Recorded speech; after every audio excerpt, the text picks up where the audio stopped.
እመቤታችን ቅድስት ድንግል ማርያም ቅዳሴን ከውዳሴ አንድ አድርጎ የሚጸልየውን አንተ ከገባህበት ውሳጤ መንጦላት አገባዋለሁ፣ ይህንንም ለልጆችህ ለልጅ ልጆችም ንገራቸው በማለት ስላዘዘቻቸው ዛሬ በዋልድባና በደብረ አባይ ቅዳሴ ማርያም ከውዳሴ ማርያም ጋር ትርጓሜ ያጠናው በቃሉ ያላጠና በመጽሐፍ ሳይደግም የሚውል የለም ይባላል።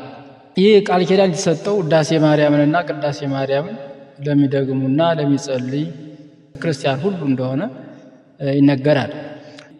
በስመ አብ ወወልድ ወመንፈስ ቅዱስ አሐዱ አምላክ አሜን።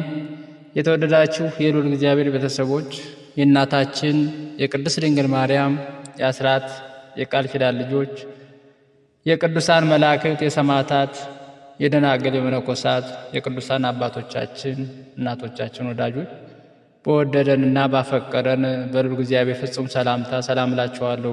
እንደምን ሰነበታችሁ? እንደምን ዋላችሁ? እንደምን እስከዚህ ሰዓት ቆያችሁ? አሜን። ልዑል እግዚአብሔር ይህችን ዕለትና ይህችን ሰዓት ባርኮ ቀድሶ የሰጠን ክብርና ምስጋና ምልኮትና ውዳሴ ይድረሰው። እንኳን ለጻድቁ ለአባ ሳሙኤል ዓመታዊ ክብረ በዓል እንዲሁም የሊቀ መልአኩ የቅዱስ ሚካኤል ወርሃዊ በዓል በሰላም በጤና ደረሰን አደረሳችሁ። እንደ እግዚአብሔር ፈቃድ ስለ አባታችን ስለ አቡነ ሳሙኤል ዘዋልድባ ዕለተ ቀኑን በማስመልከት ትንሽ ታሪኩን እንነጋገራለን። በሀገራችን በኢትዮጵያ ጌታችንና መድኃኒታችን ኢየሱስ ክርስቶስ ከእናቱ ከቅድስት ድንግል ማርያም ጋር ተሰደው ወደ ሀገራችን ወደ ኢትዮጵያ በመጡ ጊዜ የሀገራችን የመጀመሪያ የሆነውን ገዳመ ዋሊን ሲባል የነበረው በአሁኑ ጊዜ ዋልድባ ገዳም በመባል ይታወቃል። ይህንን ገዳም መስርቶ ወደፊት ስለሚሆነው በዚህ ቦታ ላይ ቅዱሳን አባቶቻችን እንደሚኖሩ የተቀደሰ የተባረከ ቦታ እንደሚሆን ለእናቱ ለቅድስት ድንግል ማርያም የነገረበት ቦታ ነው። ገዳመ ዋሊን ወይም ዋልድባ ገዳም አቀማምጡ ዙሪያውን በአራት ወንዞች የተከበበ ቦታ ነው። ተከዜ፣ ኢንሳይ፣ ዛሬማና ፍቅር ወንዝ የሚባሉ አራት ወንዞች ከበውት የሚገኝ ገዳም ነው። በ14ኛው መቶ ክፍለ ዘመን አቡነ ሳሙኤል ዋልድባን ለጌታችን ለመድኃኒታችን ለኢየሱስ ክርስቶስ በእጁ ይዞ አስባርኮታል ይባላል። ዋልድባ ገዳም እህል አይበላብሽ፣ ኃጢአት አይሻገርብሽ የሚል ቃል ኪዳን የተሰጣት ቦታ ናት። ብዙ ባህታውያን መነኮሳት የሚኖሩበት ቦታም ነው። ከሌሎች ገዳሞች ለየት የሚያደርገው ስምረት የሚባል የምንኩስና ስርዓት በብቸኝነት የሚገኝበት ቦታም ነው። በሀገራችን በኢትዮጵያ ከሚገኙ ገዳማት መካከል በዚህ ገዳም ብቻ የሚገኝ ከዓመት እስከ ዓመት ለምግብነት የሚውል ከኑግና ከተቀቀለ ሙዝ የሚዘጋጅ ቋርፍ በመባል የሚታወቅ የመነኮሳት ምግብ የሚገኝበት ቦታ ነው። በ13ኛው መቶ ክፍለ ዘመን የምንኩስና ሕይወት በሀገራችን ከፍተኛ ደረጃ ላይ ደርሶ የነበረበት ወቅት ነው። ከፍተኛ እድገት እንዲደርስ አስተዋጽኦ ያደረጉት ደግሞ የተሳቱ ቅዱሳን የምንኩስና አስረተ ፍኖት ተከትሎ ጣዕመ ዓለምን የናቁ ያላቸውን ፍቅረ እግዚአብሔር በገዳማዊ ሕይወት በመግለጽና በመተባበር የጽድቅን አክሊል ይቀዳጁ የነበሩ አባቶች የበዙበት ነው። ከነዚህም መካከል እና አባታችን ጻድቁ አቡነ ኢየሱስ ሞዐ በሐይቅ ገዳም በርካታ መነኮሳትን ያመነኮሱ አባት የሐይቅ እስጢፋኖስ መስራች ናቸው።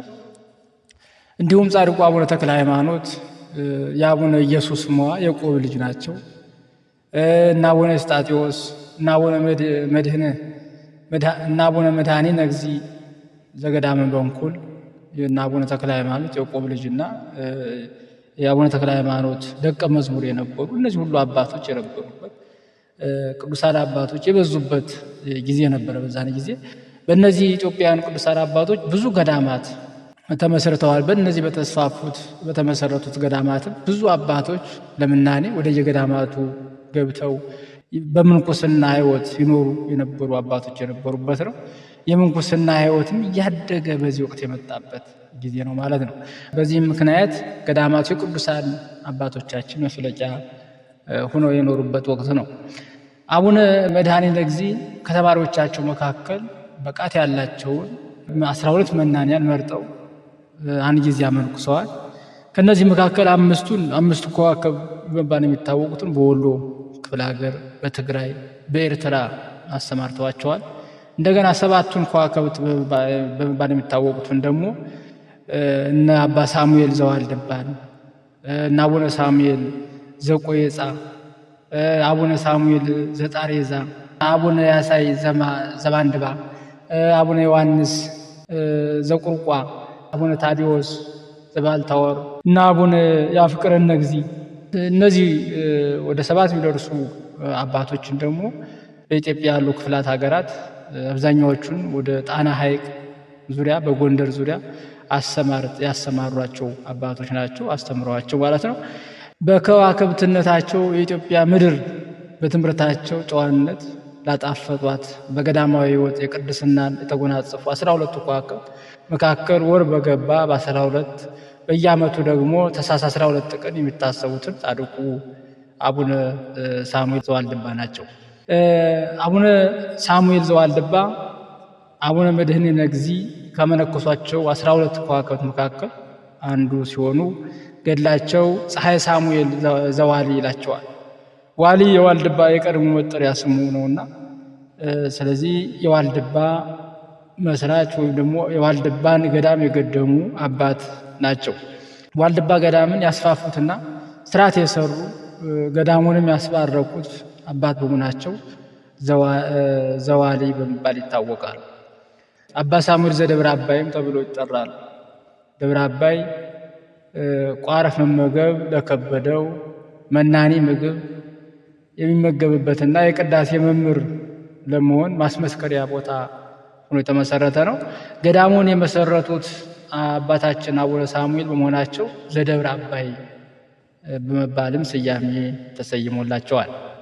አባታችን አባ ሳሙኤል ትውልድ ቦታቸው የት ነው ብንል በአክሱም ከተማ አካባቢ በ1295 ዓመተ ምህረት አካባቢ የተወለዱ አባት ናቸው። አባታቸው እስጢፋኖስ እናታቸው ደግሞ ዓመተ ማርያም ይባላሉ።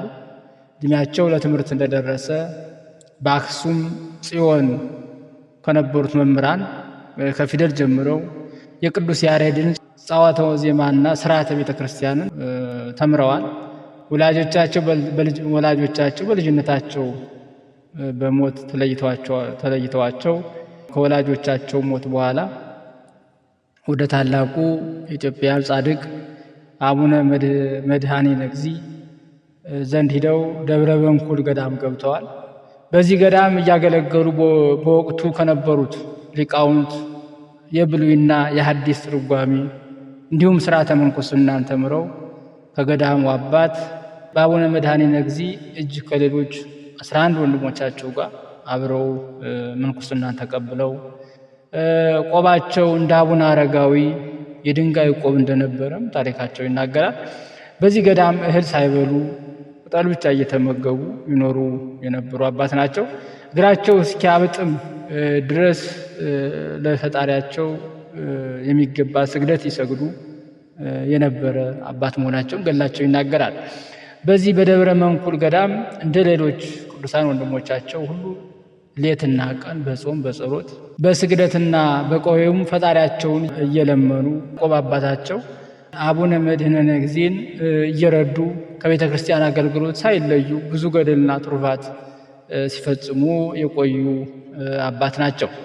ጻድቁ በምዕራባዊ የትግራይ ክፍልና በሰሜናዊ ጎንደር አካባቢም ትምህርተ ወንጌልን በሰፊው ሲያደርሱ የቆዩ አባት ናቸው። በሄዱበትም ሁሉ አበው ቅዱሳንን መጠየቅ፣ ትምህርታቸውንና መንፈሳዊ ጥበባቸውን መቅሰም፣ ከአቅመ ደካሞችን መርዳት የተለመደ ተግባራቸው የዕለት ተግባራቸው ነበር።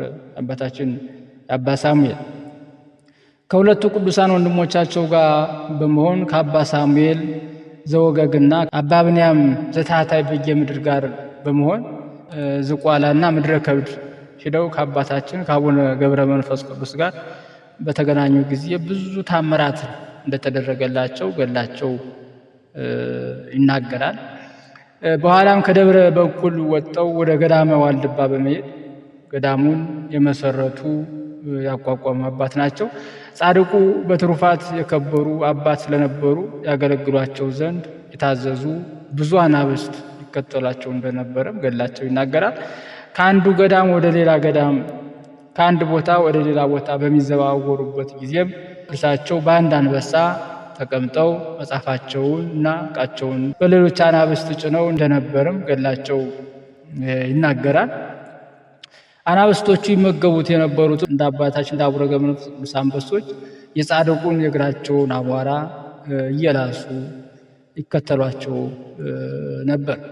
ጻድቁ አባታችን አቡነ ሳሙኤል ቅዳሴ ማርያምን አዘውትረው ይጸልዩ የነበሩ አባት ናቸው።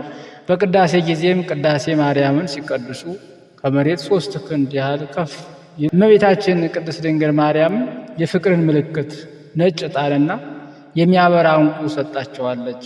አባታችን አባ ሳሙኤል እነዚህን ስጦታዎችን የምትሰጭኝ ምን ባደረኩ ነው? ምን ስላደረኩልሽ ነው ብሎ ለእመቤታችን ለቅድስት ድንግል ማርያም ጥያቄ ጠይቀዋት እንደነበረ ይናገራል፣ ገድላቸው ይናገራል።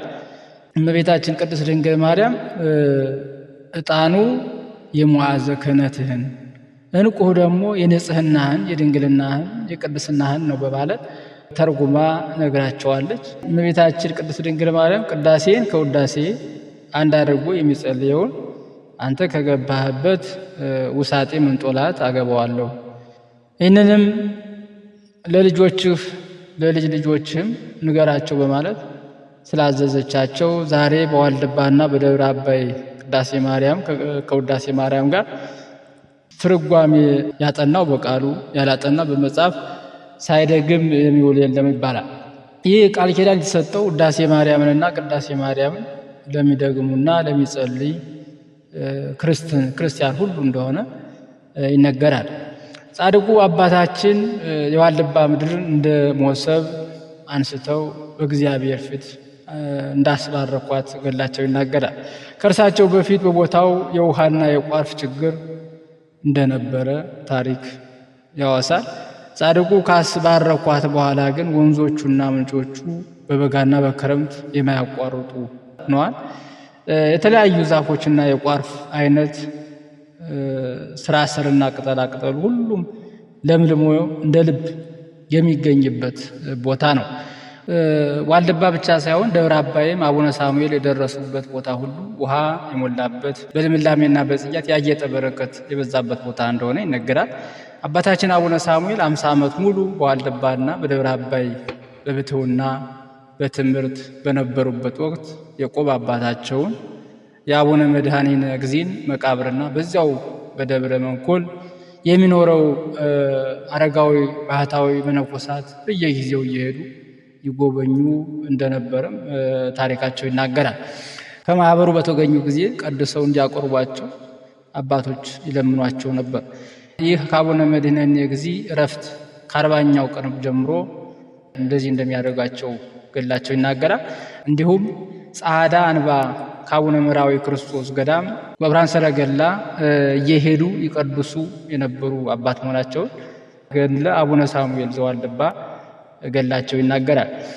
በአጠቃላይ አባታችን የአባ ሳሙኤል የእረፍት ጊዜ ሲደርስ በተወለዱ በ100 ዓመት በምናኔ በብሕትውና በምንኩስና ከዚህ ዓለም ተለይተው ግርማ ሌሊቱን ድምፅ አራዊቱን ጸባጋንንቱን የቀን ሐሩሩን የሌሊት ቁሩን ታግሰው ራቡን ጥሙን ችለው መላ ዘመናቸውን የተቀበሉትን ጠዋተው መከራ አይቶ ገነት መንግሥተ ሰማያትን ያወርሳቸው ዘንድ ጌታችን መድኃኒታችን ኢየሱስ ክርስቶስ አባታችን ካሉበት ከቅዱሳን መላእክት ጋር ታጅቦ ነቢያት፣ ሐዋርያት፣ ጻድቃንና ሰማዕታትን አስከትሎ መጥቶ በሕይወት ሳሉ የሰጣቸው ቃል ኪዳን በረፍታቸውም ደግሞ ስምን የጠራ መታሰቢያን ያደረገ በጸሎትህ በአማላጅነትህ ያመነ በመቃብርህ በመካነ አጽምህ የተማጸነ ያንተ ቤተሰብ ሆኖ አንተ የገባህበት ቦታ አገባዋለሁ፣